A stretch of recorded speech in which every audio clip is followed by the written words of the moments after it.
Baltimore. This is a typical kind of cartoon that you would have seen at the time.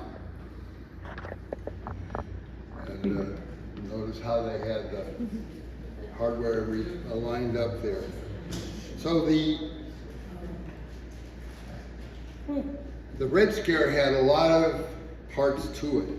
And unfortunately, 50 years later, 75 years later, we were going through exactly the same thing.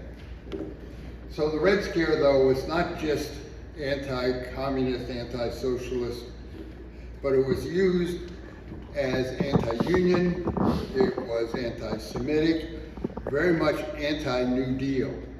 And people were called, for example, before the House Un-American Activities Committee meeting to know if they had campaigned for Henry Wallace for president. It certainly is a controversial revolutionary move there. Very much anti-immigrant, anti-civil liberties, obviously anti-radical, anti-gay. And I just had a guy send me something which is a combination of anti-unionism and anti-Semitism, one of the early events which happened just outside of the 50s. So what we want to do is, I am going to be talking more about the labor movement. And what we find is in the 1930s, there was a huge surge of union organizing.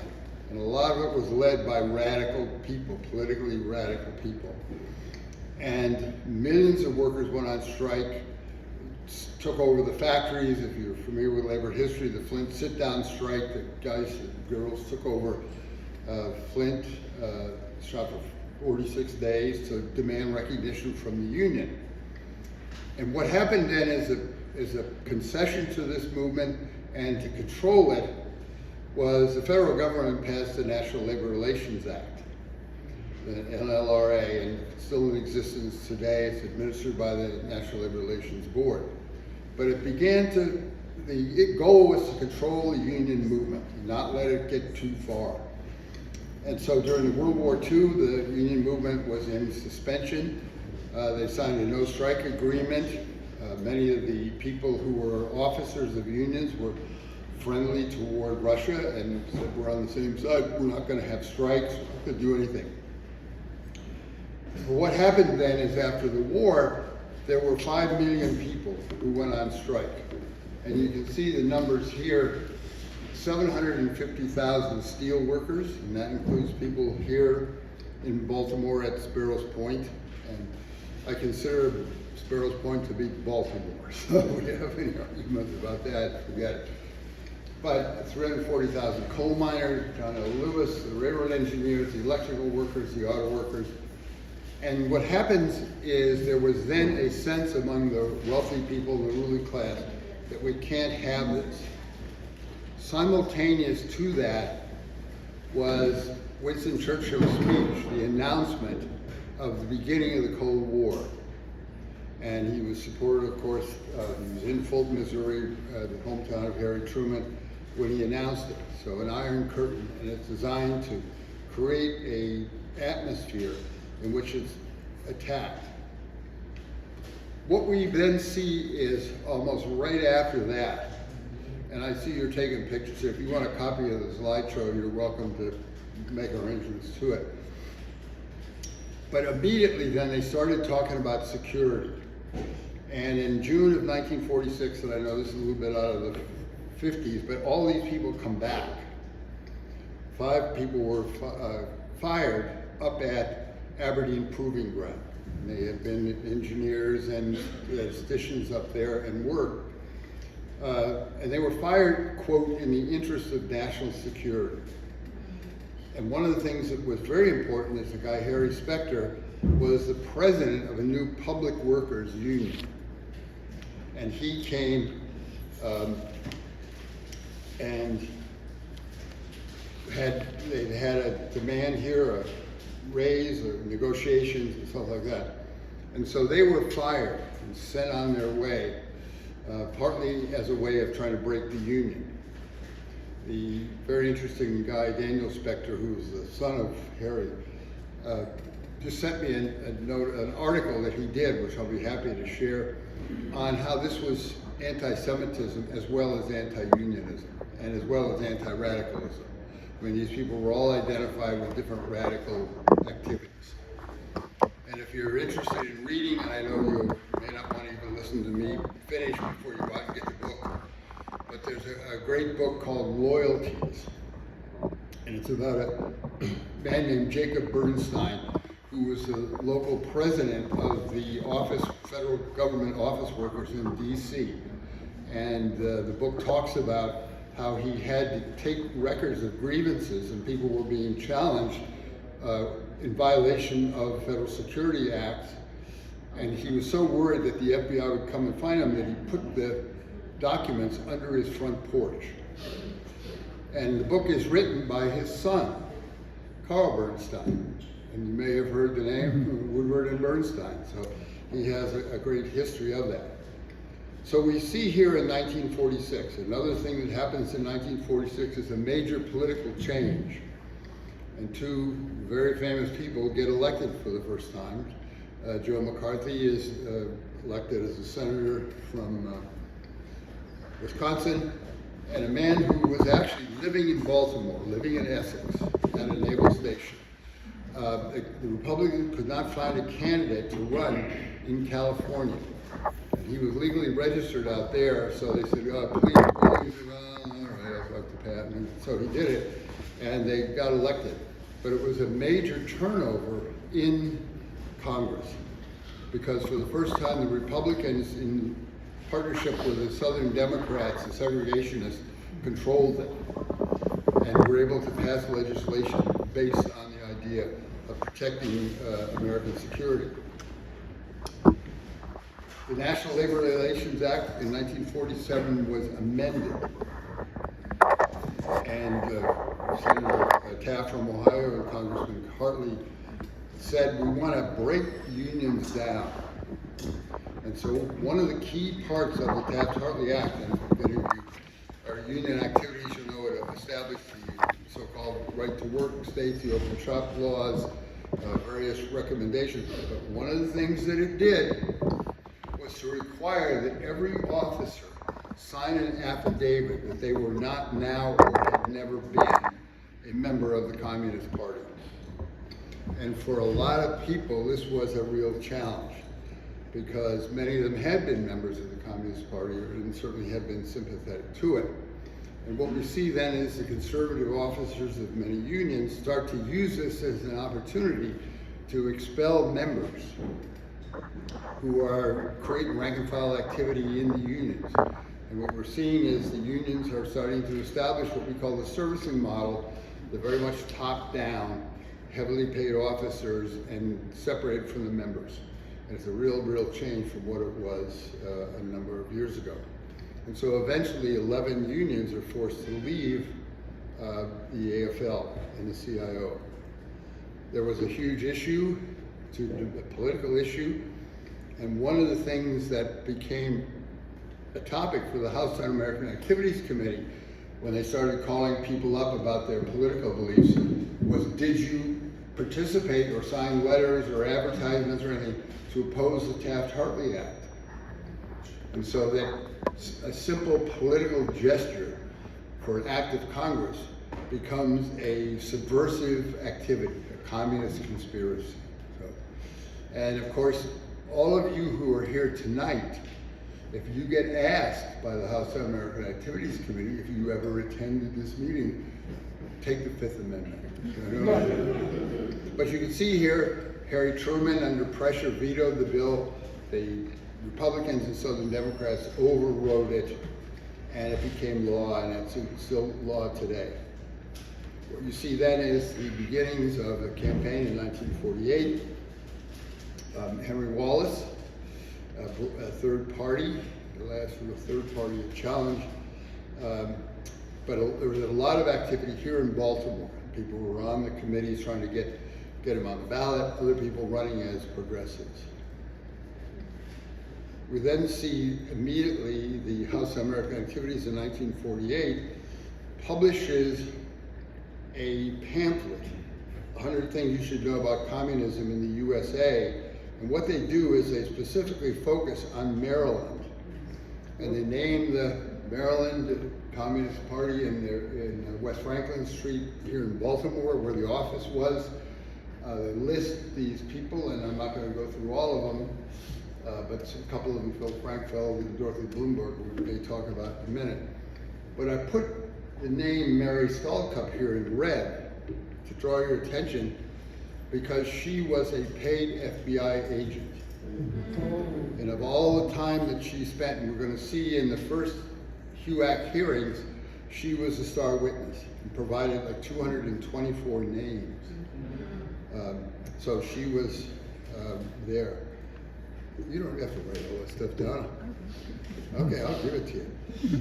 So Maryland, not satisfied with the Taft-Hartley Act and the Smith Act, the National Subversive Act, passed a state law, the Ober Law. And what that does is, if you're going to run for office, you had to take a, quote, loyalty oath. And the loyalty oath was very, very narrow, so that if you had, for example, campaigned for Henry Wallace or had opposed the Taft-Hartley Act or the Smith Act, you could not run. You were considered a subversive.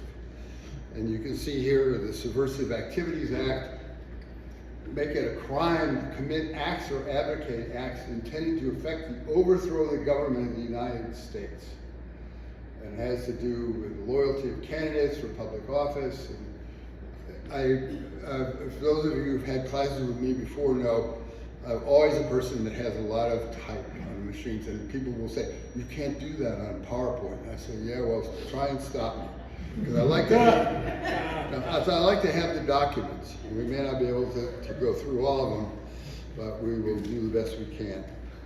And this is again the language of the Ober Law, where there's a world communist movement under the domination of a foreign power, having as its objective the establishment of totalitarian dictatorship in all parts of the world under its control. And you can still go online and find the whole Ober Law, but you can see here, no subversive person as defined in the article, as deemed in the article, shall be eligible for employment in or appointment to any office or any position of trust or profit in the government. And that's what you'll see starting up at the Aberdeen Proving Ground, that the government and then private employers would start putting political changes and use exactly the kind of stuff you see today, where people will post on our Facebook page support for Palestine or opposition to anything else, and are fired. And there are literally dozens and dozens of college professors, many of whom long-standing, have been fired. And so it's a whole kind of an open issue that repeats itself, unfortunately. This is a little explanation, a pamphlet, but as a gesture, this is how popular Frank Ober was. He had big demonstrations for him. And so you'll see here they had a whole challenge to it. Initially, the local courts blocked it, and finally then it was reinstated by the Maryland Courts of Appeals. And then in November of 1950, there was a referendum, and the Maryland voters supported it, so it became law. And the group here tried to appeal to the Supreme Court to have it overturned, and the Supreme Court refused. This is one of two side trips, because this is not about a union, but this is about a guy named Whittaker Chambers. And the reason I bring this, I'm sorry, I went the wrong direction, is because he lived across the street. 2910 Charles Street, or St. Paul Street, I'm sorry. And so he lived there. He was a guy who went after a Baltimore guy, Alger Hiss. Alger Hiss grew up here, went to City, went to Hopkins, came out and was very active, obviously, in the New Deal. And Whittaker Chambers, as you will see, came before Congress and accused him of having given material to the Soviet Union. And again, I'm not going to go through a long discussion. You could have a whole history of the Alger Hiss case, and I'm not going to do that. But you'll see here that Hiss was charged with perjury. His statute of limitations for espionage, because it supposedly happened during, prior to the Second World War rather, were gone, but Whittaker Chambers then demanded that he be convicted, and he was found guilty of perjury. And he came, it's very interesting, a political thing, when Alger Hiss came to Congress and to his trial, he had support. Adlai Stevenson, Felix Frankfurter, Stanley Reed, and a former presidential candidate. So it's a high-level kind of activity that he did. And he was found guilty, and at the second trial in 1950 was sentenced to 5 years in jail. And you can see here, and later you will see that Whittaker Chambers retracts everything that he says. He said, I lied, but it didn't bring back the life for Alger Hiss. Another person who was very instrumental in this Red Scare in Baltimore was John Cronin. He was a minister, he teaches economics at St. Mary's Seminary, but he published this book called Crusader in a Cold War. And he'd originally published a fairly liberal piece of material based on the papal encyclical, in which he advocated a living wage. But after he was elected senator, Nixon came here to Maryland and got help from Cronin. But you'll see here in the last paragraph, Cronin says, in the State Department, the most influential communist was Alger Hiss. And so as I said, this is a little bit of a sidetrack. This is another little bit of an important thing. Right at the beginning of the 50s, Senator Millard Tydings, who'd been in office for many years, was part of the objections in Congress to Joe McCarthy. And he had him before a committee and publicly said that McCarthy is a fraud and a hoax. And so what McCarthy does is said, okay, I'm going to come into Maryland and I'm going to beat you. And so he came in and campaigned for a man named Davis, who was the opponent for Millard Tydings.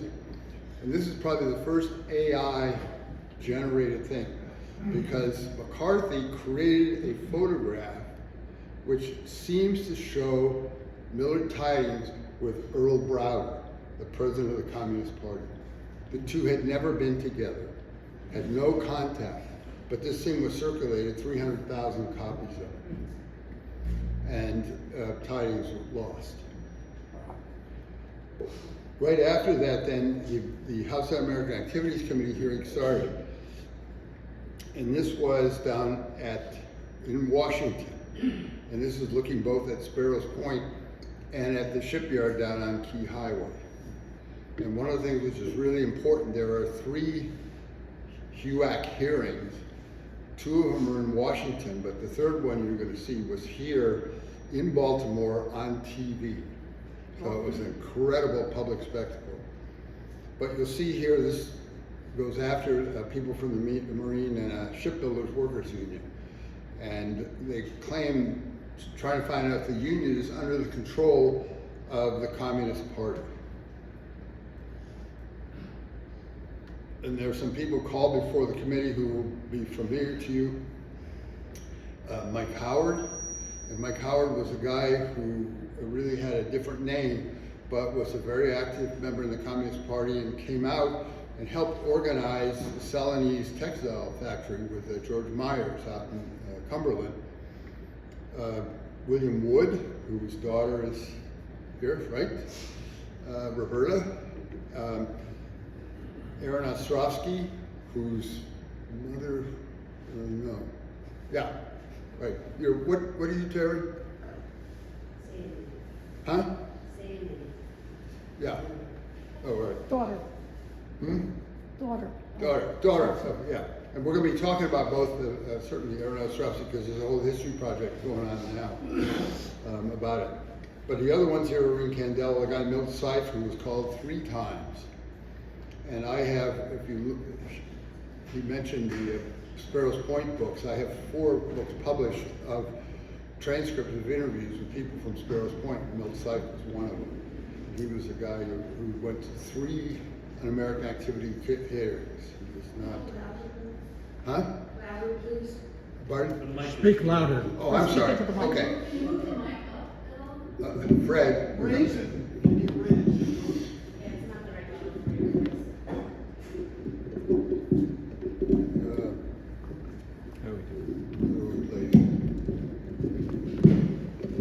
voice. Okay, good. How's that? All right. Sorry about that. I got too much trying to figure out here. So one of the keys at this hearing in 1951 was Mary Marquardt. And she had married a guy who went then in the military and was really hired by the FBI in 1943. Okay. And so George Salcup goes over, but she then comes in 1945 and joins the party and becomes the secretary. And so what she does is she's a treasurer as well.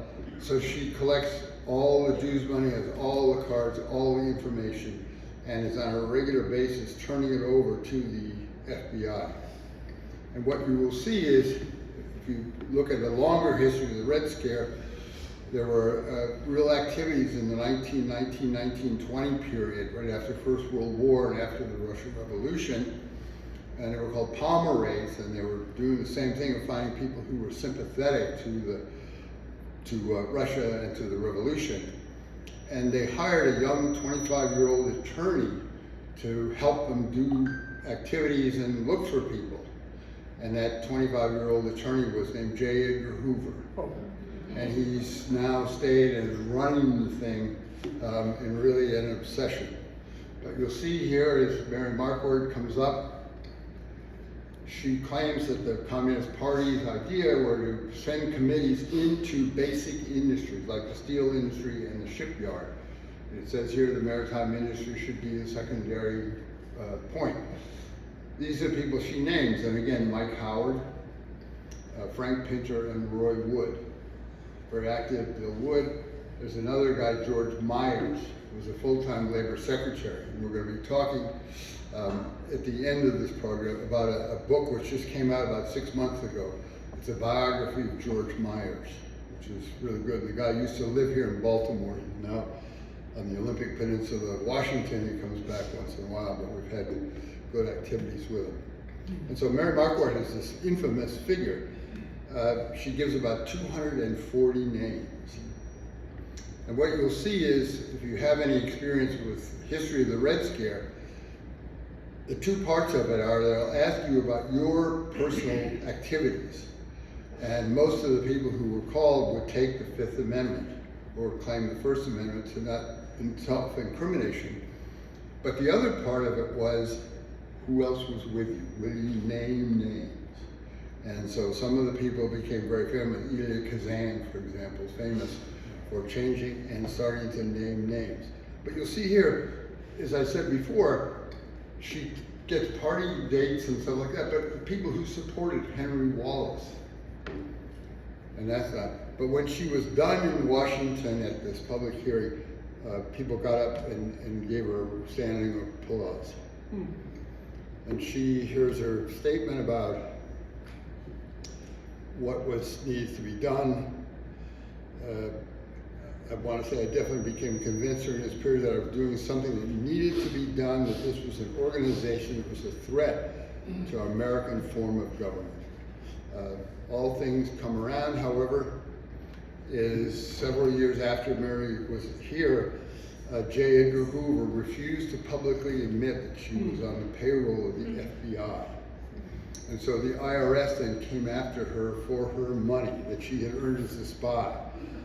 She was trying to take out a loan, but couldn't do it, and really had a very unhappy life. And we would say, great.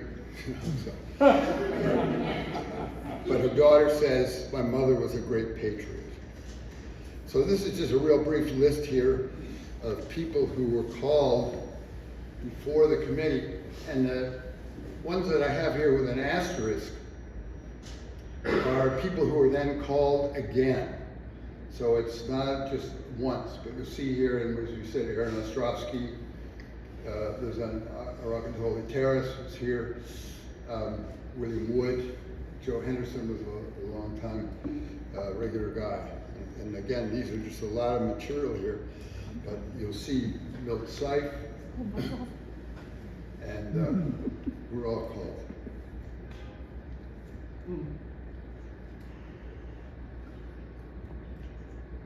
This was the end. And this was one of the questions of William Wood. Do you know whether there's a cell or a club of the Communist Party organization among the employees at that plant? And they're talking about the Sparrows Point, Bethlehem Steel. He refuses to answer. But this is specifically targeted to Sparrows Point. And we'll see that they're about to come into a controversy in the community as well. This is Milt Seif. It's not a great picture. By the time I interviewed him, he lived in Pikesville. He'd lost a leg. And after he was fired from Bethlehem Steel, he started an electrical company and a sheet metal company, and may have been part of the model for Barry Levinson's Tin Men. So, part of the Jewish community. So we see here now, these are the questions that Milt was asked, and these are the dialogue. Unfortunately, you don't learn much about the people who were called before him. You learn a lot about the people who were the FBI agents, because they'll tell you their whole history and how they got involved and what they did. But for the individuals, they would not. And you can see here the officer from the HUAC. It says, if he wasn't a member, certainly if I was accused of being a member of any subversive organization, and I knew in my heart I wasn't, I would certainly defend myself at every degree. And as I said, this is, at this point in 1951, limited in that it's all in newspapers. And some people read them, some people don't. The 1957 one is going to be the huge production because it's on TV here in Baltimore. But this is one woman who was unfortunately caught up in the whole thing. She had been a clerk at the Library of Congress, and she had been in Florida as a result of a 1948 trial. And she was a woman who was very, very active in the union movement. Another person who was very active was Mr. Marquard, Maurice Braverman rather, and he was named, but he represented a lot of people who came before HUAC. And what you'll see here, the committee offered him a chance to respond to Braverman's charge. He said, I wouldn't have an answer to any stool pigeon. And Francis Walter, the head of the committee, says, you may regard him as a stool pigeon, I regard her as a great American. So you see, this is the kind of dialogue that went on. So these are the people who are, Braverman represented people at the hearing. One of the people he represented was Mike Howard. And Mike Howard was employed at Bethlehem Steel, had been there for a number of years. And what he said is he went back to work in a department of 1,000 people where he was the union rep, and nobody would talk to him. And what we're going to see in 1957 is the same response from co-workers at Sparrows Point. And so Mike Howard was devastated. And there's a whole section in a book by Mark Reuter on Bethlehem Steel, if you haven't seen Making Steel. Mark spent a lot of time talking with Mike Howard. And for weeks, people wouldn't talk to him even though he was a union rep. But finally, a new person was hired and came into the department, and one of the co-workers brought the guy over to introduce to Mike Howard, and he said, hey, this is one of those crazy bastards Washington is after. And that broke the ice and things were back to the kind of conditions that they were. But braver men suffered disbarment. He had moved here to Baltimore when they were 5 years old. They had a grocery store down in South Baltimore. He obviously went to City here and went to City College in New York. He had a grocery store, studied law. But he then opens up a law office and is very sympathetic about representing people who are here. And what happens, he is then taken to court and he is disbarred. And so you'll see here in March of 74, Braverman went time and did time in Lewisburg. You can see here that he was at the same Lewisburg Penitentiary as Alger Hiss. And one of the other people, Francis Walter, who was a member of the House Un-American Activities Committee, also was imprisoned there for fraud and theft. So it was a great moment where some of the people who have been Red Scare and in prison for that come face to face with their accuser, who's now in the same jail. Yeah. But one of the things that happens with Braverman is 20 years later, the Maryland Bar, the Court of Appeals, orders him reinstated. And it's a cleansing and reversing of the Red Scare. And so he comes back and is remembered as a member of the Maryland Bar. So he stays here for 10 years, he moves to Israel for 15 years, and he comes back to Maryland and lives in Elkton. This is another case. Yeah. I just wanted to say they can reverse some of it. Yeah. But his children were young children No, when he was in jail. Okay. You want to introduce yourself, Sharon? I beg your You pardon? want to introduce you? You Sharon, right? No, Sharon. Yeah. This is Sharon Spector, whose father we've talked. Were you here all the time for the whole show? Or did you just get I here? can't hear you, but Oh, I'm sorry. Did you just get here, or have you been here? Oh, we talked about your dad briefly. She's been here the whole time. Okay, all right. Okay. I'm sorry, I just didn't see you. My former neighbor. But what we see here is another activity with the Baltimore City under the Ober Act, and they're calling in unions, particularly the shipbuilders union, to try to see if there are any communists in there.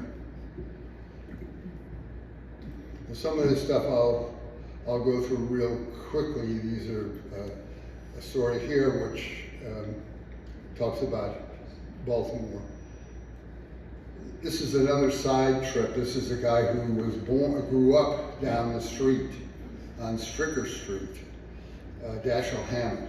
He was originally from the Eastern Shore, came here, went to Poly for 2 years, dropped out, went to work on the docks. And you can see here he lived near Union Square, and some of that physical stuff, the fountains and stuff like that around that area appear in some of the books. But by the 1950s, he is a famous guy, created two of the most famous figures in American fiction, Sam Spade and Nick and Nora Charles, and of course was the highest paid movie writer in the country. But he was also the treasurer for a group called the New York Civil Rights Congress, which posts bail for a number of people who were arrested for being communists. And some of them left to jump bail and took off. And he was then called before the House Un-American Activities Committee and told to give the names of people who donated bail money, and he refused. And so what we see here is he's handcuffed and put in jail. He also then came back before the House Un-American Activities Committee with two famous other people, Langston Hughes and Aaron Copeland. They were obviously prosecuted by Roy Cohn. I'm going to move right along here, we're not too much time. This is the second hearings in Washington. They had a couple of informants, Earl Reno, Leonard Patterson, Joe Nowak.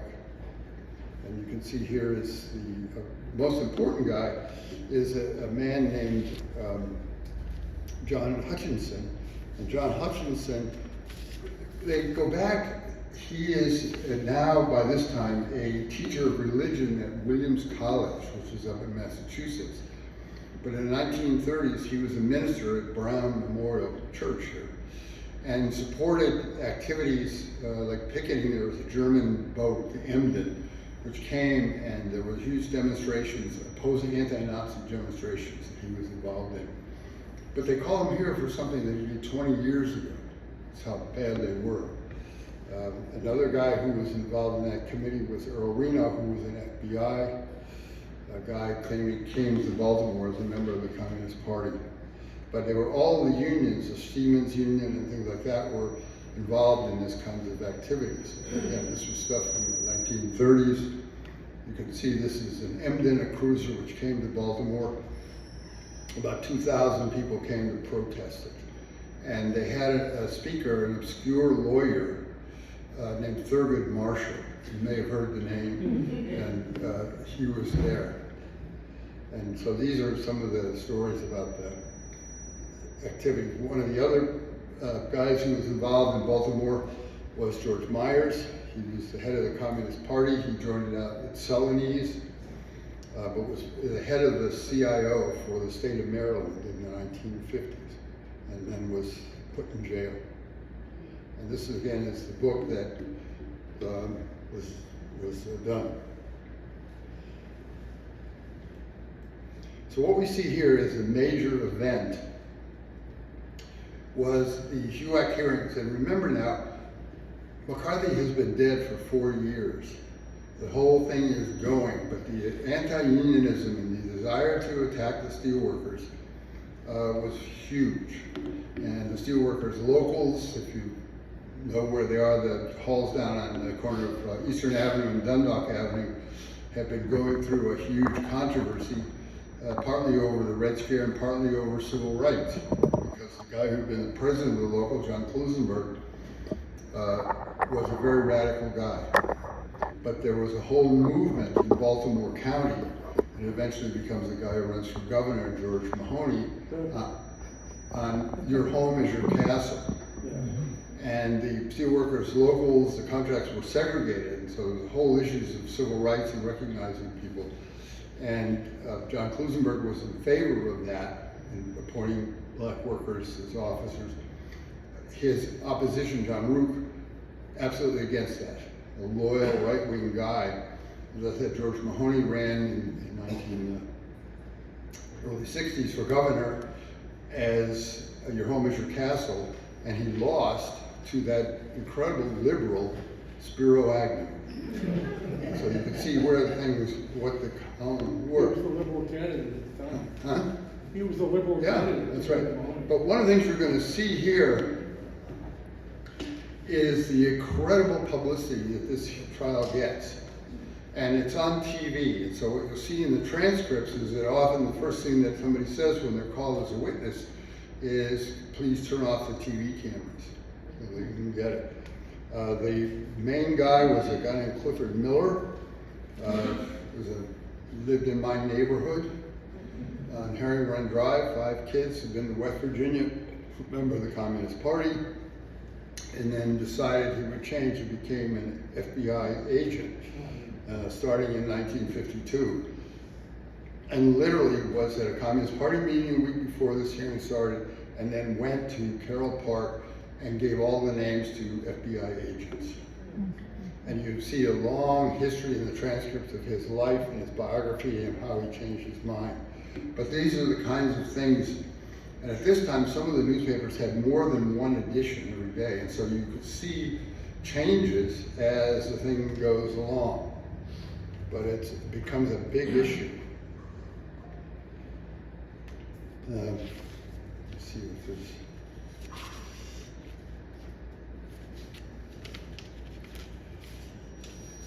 I think we got it. I'm sorry. And one of the things that, as I said, the attacks were on the steelworkers and members of the Steelworkers Union.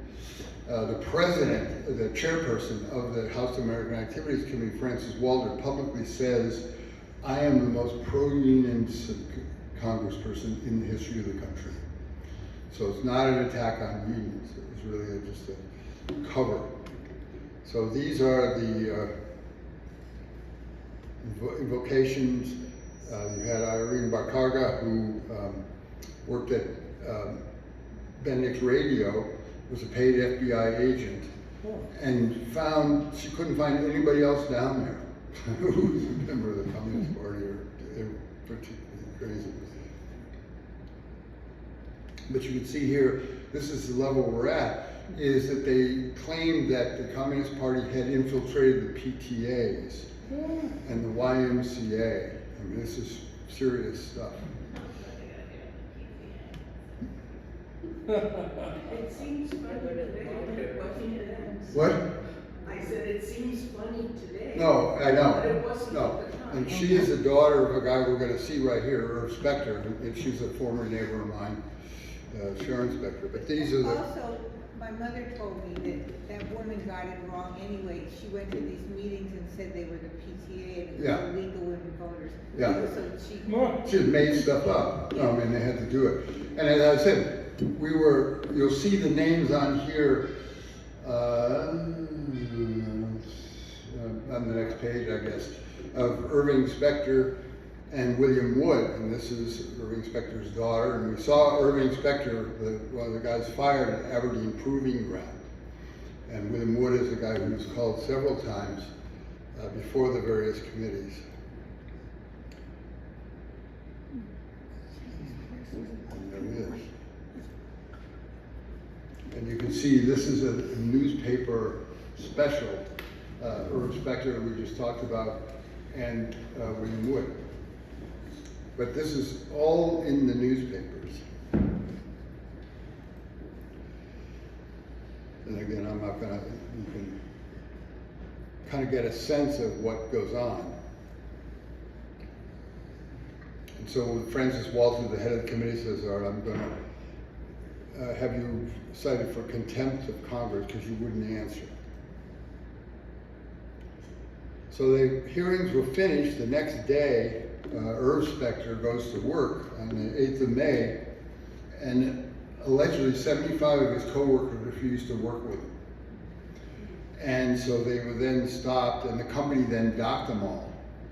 But 3 days later, the company, Bethlehem Steels, announced that they were firing everybody who took the Fifth Amendment. So they were all gone. One of the things that came out was an appeal from the workers to the union. And part of the issue was that the guy, this John Roop, was president at the time and wanted to expel them from the Steelworkers Union. The international officer came in and said, no, you can't do that. But the international union refused to file a grievance on their behalf. And so they took it, Aaron Ostrovsky, who we'll be talking about here again in just a minute, tried to take it to the Supreme Court as an appeal and was unsuccessful. So they were discharged because they were all a security risk, and I won't go through all the documentation here. But Dave McDonald says that the union consistently follows a policy that a man has been a member of the Communist Party is not sufficient to justify his discharge. These are a couple other, we're short on time here. So this is a story that I got from Sharon, and I'll let her talk about it, but we're talking about how, one of the things that I've done is we've had meetings with the kids of the people who are involved, and what it was like growing up. And when we get done here, if we have a chance, I'll have both of them talk. One of the guys who has followed up on this is David Kotelchuk, the son of Aaron, and Abe Kotelchuk, rather. And Dave has been in my classes. We're going to do, if you're not familiar with it, we have a labor history, Maryland 250 labor history webpage. We created a labor history thing, you can get it. But I'm going to do Monday a podcast with Dave Kotelchuk about his experiences. But what he did when he retired, he was a safety and health guy. He got his father's FBI folder and went through it and published this book about what it was like. And at some point his father was gone for a year from the house, it was underground. And one of the things that Dave talks about is how it changed his family relationships. Because you remember at the time of the 1950s, this was a one-income family, and it was the breadwinner and the bread maker. And all of a sudden, the breadwinner is gone. And so Dave's mother became much more assertive, and when her husband came back, was not the way things used to be. Another project which is ongoing is a very nice guy, Michael Gordon, and he is now a teacher at the University of North Carolina in Wilmington, although he lives in Italy. Don't ask how.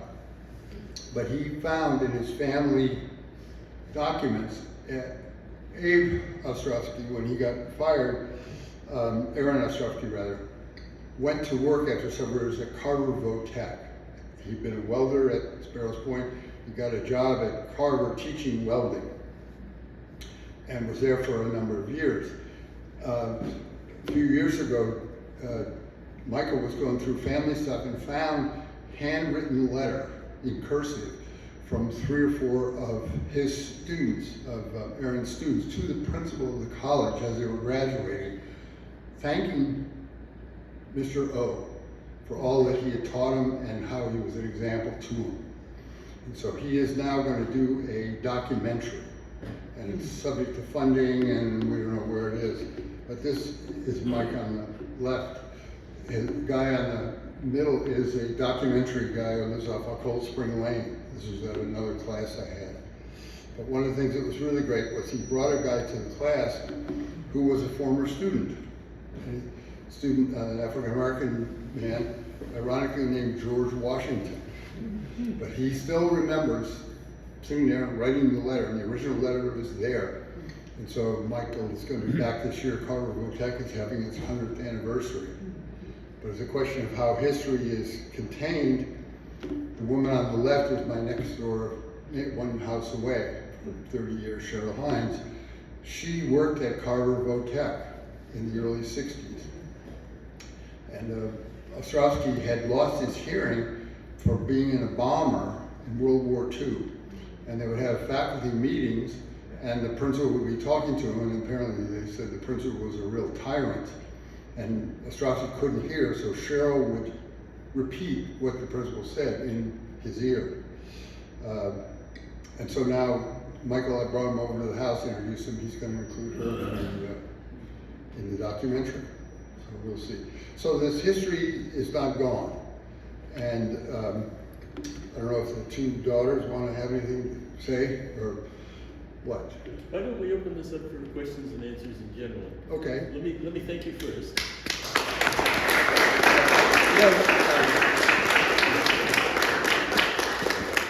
While you're all applauding, there's something I neglected to do. I was going to start out by saying that I want to express my appreciation to Howell and to Mike, to Deb Weiner, to Dean, Aiden, Faust, for setting these history evenings up.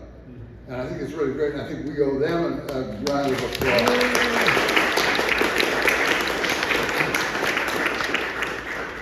I have something I'd like to Huh? My name is Lee Gordon. I'm married to Sandy Ostrovsky. Oh, all right. And my son is Michael Gordon, professor of Spanish literature at the University. Can everybody hear him? Can you hear me? Can you come up, Mike? Can you come up to the mic? We can have questions and answers and discussion till about 8:45. So you want to ask questions? You want to talk about things? Please come forward. I have something to contribute that I think is important to what. Please. No, because this is a great history that's going on. So Sandy and I preserved all of Aaron's material, the hearings in full, and Michael is the perfect person to pass it on to. But I want to address something talking about Bethlehem Steel and labor. And there were 2 hearings, one in 1951. Excuse me, oh, I'm sorry. Okay. Usually I'm accused of talking too loud. In 1951, the hearings involved the same people as 1957. They were not fired because the International Union, steelworkers, backed them up. There's a duty to defend and to protect and to advocate for your workers. At that time, the union was still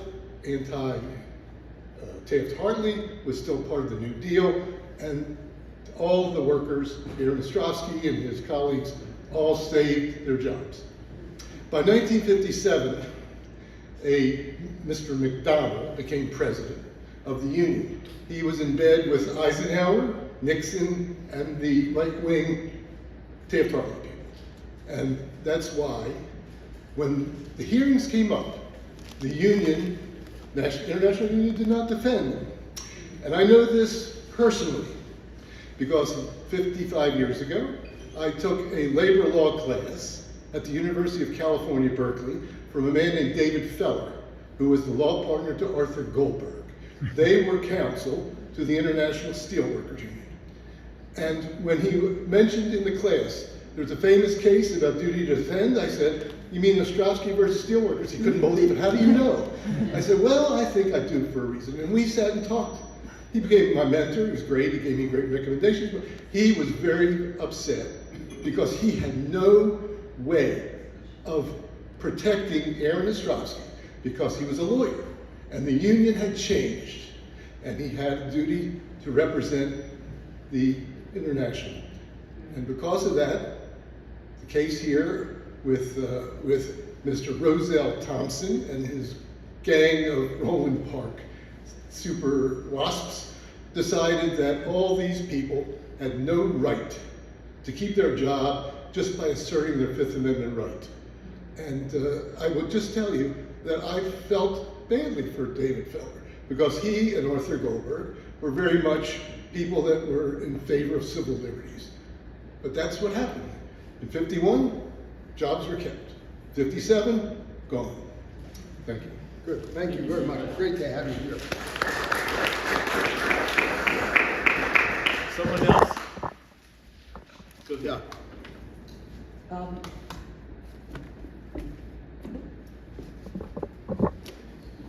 I'm Judy Shub Conliffe, and Oh, I'm sorry. my father was Louis Shub, who was called before the committee. But what I want to talk about is what my experience as a child living in the family was.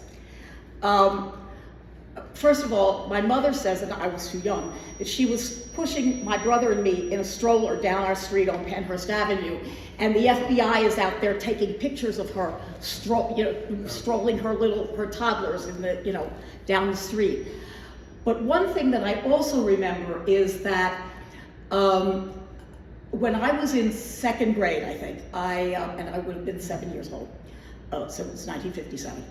And my father was called before the committee, was one of the people. And the teacher needed to make copies of something that she was talking about. And I raised my hand and said, oh, we have a machine that makes copies. And when I came and told my mother, she was absolutely horrified, and she didn't explain why. I didn't know what I had done wrong, because I saw her, it was a wheel thing that you did with this, wheeling out the documents. And I had no idea, and she never explained, and as a matter of fact, it wasn't until years later that I understood anything about what had been going on in my family and all of their friends. And what I also know is that when there are secrets in the family, the kids know there's something wrong, but it can't be explained. The other thing also is, I wondered, why didn't we move to Russia if communism was so wonderful? And I couldn't understand why we didn't move to Russia. So that's my take on all of this. Oh, yeah. Go ahead. I'm wondering, as a relative newcomer to Baltimore, if there were any other locations in the state of Maryland that were targeted for these Red Scare interrogations. So the question is whether there were any other locations in Maryland besides Baltimore that were targeted for these anti-communist investigations. Well, obviously, the Celanese textile factory where George Myers worked was targeted. And that's out in Cumberland. You go out that way. And as I said, I had the picture here of the book, a recent biography of George Myers, that a guy who's just published. He used to live here in Baltimore. He's now living in the Eastern Olympic Peninsula, Tim Wheeler. but he comes back. But if you're interested in that, he could show you the book. A lot of activity in the federal and state government. And you can see beginning in the 1945s where people worked at the Aberdeen Proving Ground. There were different kinds of activity. You had people who were clerks at the hearings. And one of the things you'll see, and you look, for example, in 57, which a large number of people were called, as they're called, you find out where they worked and what they did. And obviously with the time limits here, I couldn't go through all of that, but I'll be happy to share that stuff with you. But it was really a very important kind of activity. Yeah, Roberta. This is a woman who I've had contact with but not met. Her father, William Wood, was one of the people targeted here. And I'm looking forward to talking to my friends here. I think I probably saw you about 7 years ago. It's changed. Because of all of the people mentioned here were our childhood friends and the families that we hung out, and the names I heard in the home all the time. I should also mention my uncle, Lloyd Wood, was a Smith Act victim, and he spent 2 years in prison also for that. And I'm not denigrating or minimizing anybody's experience, but I have a different way of looking at how the McCarthy period affected families and children. And partly, I'm also a lifetime communist. I was retired as Secretary Treasurer of the Communist Party. So I feel sometimes the story is told as an injustice to us, to the family, especially the Hollywood 10, all the unfair and unjust things that were done, which is all true. But the real damage was done to the U.S. working class. And it wasn't, I'm glad we're talking about Sparrows Point, but there were hundreds, maybe thousands of factories where the workforce was decimated from the progressive people. And the working class paid the toll for that. It is still paying the toll for that. And as you mentioned so well, what it did to the labor movement, because the Steelworkers Union was organized under Black and White United Fight.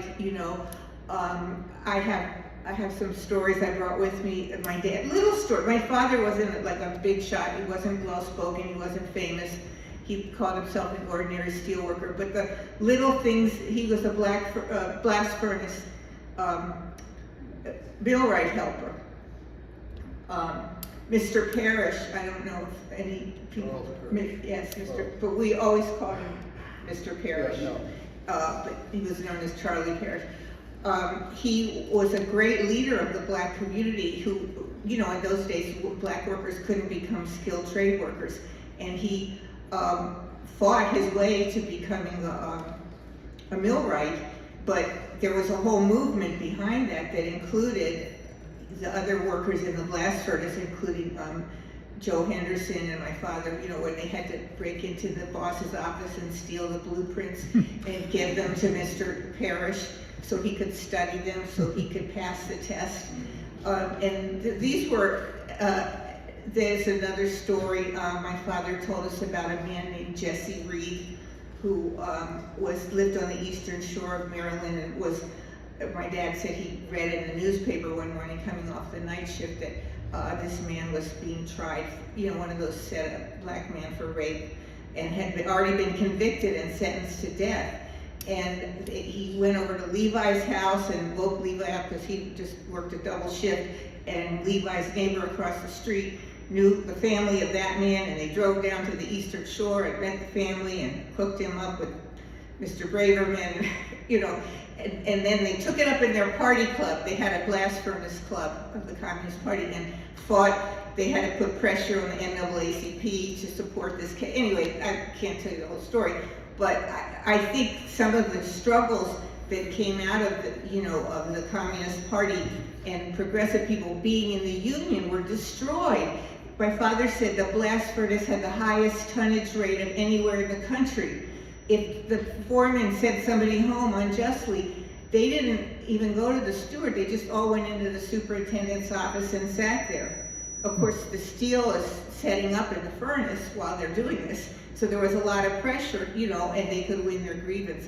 That whole method of organizing went out the door, the way you were talking about, into this very business union legalistic thing. So Sparrow's Point is just a little picture. This happened across the whole country.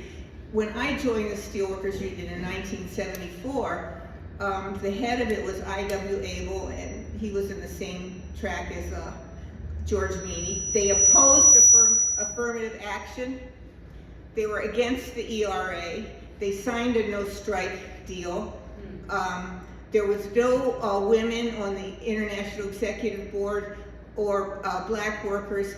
And we tried to start a women's committee. We got everything so backward. That's 1974. Okay, through struggle all of these years, I just attended the swearing in of the new president of the Steelworkers Union. Guess who? Roxanne Brown, a young black woman, immigrant. But the labor movement lost 50 years of activity. That's the real victim of McCarthyism. I'm sorry, that was a long way to say that. As well as us individually. I personally, to me, I couldn't think of a better place to grow up if you had to, the 50s were horrible. Father knows best. All of us felt like our families were inadequate. Like, my dad didn't wear those iron pajamas that were ironed. He slept in his underwear, right? And we didn't do all those, things that families were supposed to do. To me, and so a working class kid could feel inferior, but we had so much love. We were part of such a beautiful movement. We go to the Finn Hall, run around there, whatever. Everybody was so loving to each other's children. And we had a very special thing because as white children, I felt that every gain of the black movement was my personal gain. I was proud of it. It wasn't something against me. And I think that's such a unique thing for American children to get to experience. So if you had to grow up anywhere in that period, I would say to grow up in a communist family, even with all that, was the place to be.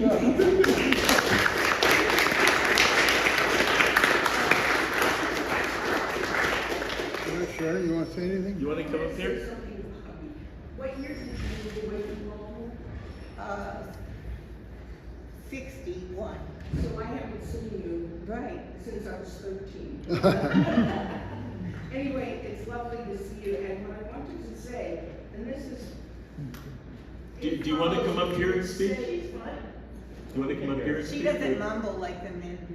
Yeah, No, but it won't be Okay. taken up. Stand up. Oh, Charlie, it won't be picked up by the recorders. Oh, we want the recording. Oh, I didn't realize you were recording. By the way, if you want my cousin Danny wants a copy. What? My cousin Danny would like a copy of the recording. Okay, well, yeah, Danny Spector. yeah. He knows him. Please. Long way from Southern Avenue, right? Right. You want to just introduce Now it's yourself? Park Heights Avenue. I'm Sharon Spector. Sharon, I'm the please. daughter of Irving Spector. And it was a remarkable community to grow up in. When I was growing up, if a knock came on the door and we didn't expect someone, there were periodicals we knew had to hide under the sofa cushions. The Guardian, I.F. Stone's Weekly, like that. But the people we knew we could trust, it was very loving, as Bobby was talking about. And in particular, your mother did my mother a great service. Bobby's mother worked at Hopkins as a lab technician, and my mother did not. She had been a housewife when my dad was brought before the committee. He died of a heart attack within 6 months.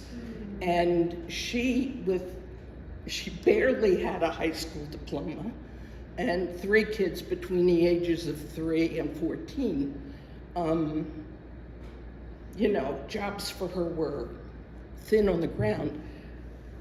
Bobby's mother, Corinne, who was working at Hopkins, talked her, this is the story I got from my mom. Stay right by the microphone. I'm sorry. No. Corinne talked her boss into allowing her to teach my mother her job.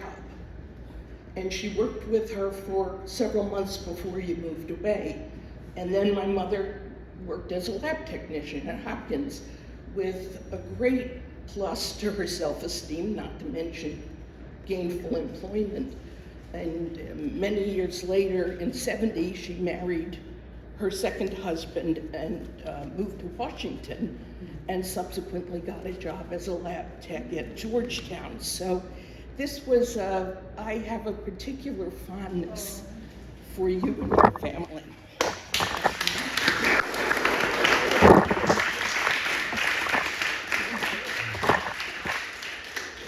I think we have time for one more person who'd like to ask a question or tell a story. Roberta, are these yours? With my glasses? Anyone like to join us? I have a question about the one thing that I think about the overlap, it was not mentioned. So many wonderful teachers. No, it's just a question. Okay. So many wonderful teachers lost their jobs. Yeah. Maryland education system took a big dive. And I met some teachers who were through that, and it was a real tough period. And of course, even university professors who had been in California came to the University of Pennsylvania because they wouldn't sign the oath. And I just thought about how many wonderful teachers. Yeah. It would have been at City College in Poly. Yeah. Well, we've seen, I had students who were seniors, but in the 1970s were teaching in New Jersey and had to sign a loyalty oath. So it lasted a long time. One of the things that, because I focused tonight on the union stuff, I didn't deal with integrating the tennis courts and things like that, but Hopkins faculty, there are a number of people who were on that and paid the price for it. So it's a time, a little bit like today, where you got to stand up and be counted. And people did, so they were really good. Sharon.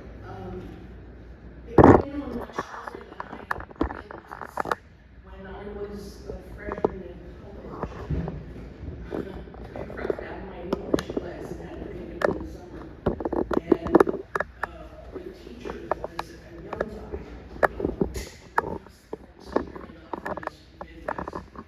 and I was soon as a grad student.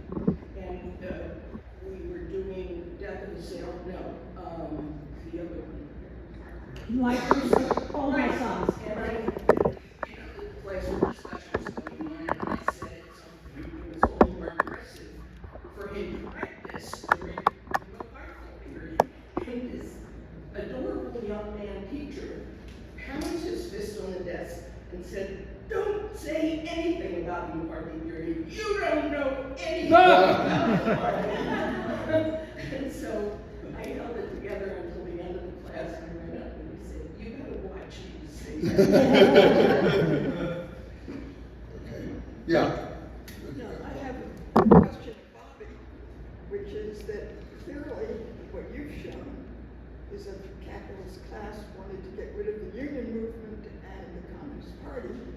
And I want to know from Bobby what's become of the Communist Party. So the question has, the Bobby, question you wanna come up being here asked and of talk? Bobby is, what has happened to the Communist Party? So this is the news you're going to get tonight.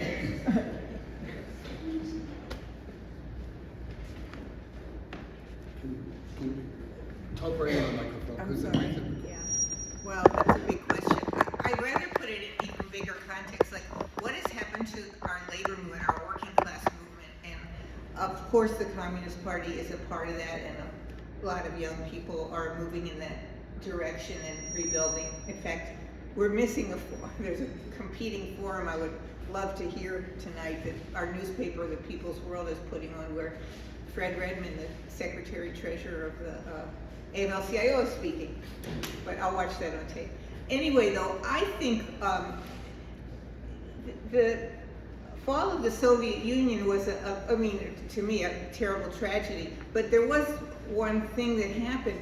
The problem for communists in this country has always been that communism was portrayed as anti-patriotic.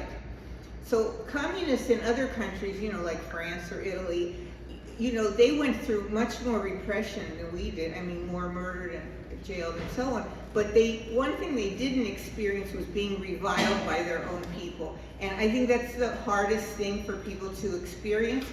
And now that no one can say you're taking the side of the enemy, you know, now it's billionaires versus workers. It's very clear, and it's much easier for people to see that. I don't like to just separate out communists, you know, communists, progressive people, whatever, are, you know, on one side, the 99%, and then you've got the other. So I think there's things that are pretty clear cut. I don't know, does that answer you? Okay, thank you. I think this has been a wonderful presentation, and I'm going to give you the last word. Wonderful discussion. I'll just say we're recording this session. It'll be available on the Baltimore City Historical Society YouTube channel in about a week or so. So you can watch it, you can share it with others, and that's a good record. I think really a wonderful discussion where lots of people have experiences that you've added to the story. So Bill, I'm going to give you the last word. Well, I want to, first of all, say, if the thing that she was talking about, I've got a recorded thing called How We Got Where We Are, which is the union move from 1945 to today. And the Red Scare was only part of that, but we've gone from 37% of the workforce to 5%. And total, you have 45% of our members voting for Donald Trump. So it's a severe challenges. And one of the things I've talked about, not to drag it out here, is a shifting of it to a passivity, where workers now, both union and non-union, depend on the government rather than on themselves. And in the 1930s, it was all self-help and organized. Now it's, well, can we continue to pass the higher minimum wage law or something like that? Anyhow. But I think it's really great to have the three. I gotta contradict you. How can you say that when you see what's happening in Minneapolis, where people are self-organizing? Well, we will see how many workplaces get organized after that. We'll see. But I think one of the great things about this tonight has been the participation of the people who are participants in this and who have families. And I really appreciate all that you've added. And it's a lot more exciting to hear people's personal experiences and listen to somebody blabbing on the way I do. So. Thank you for the wonderful work you've done.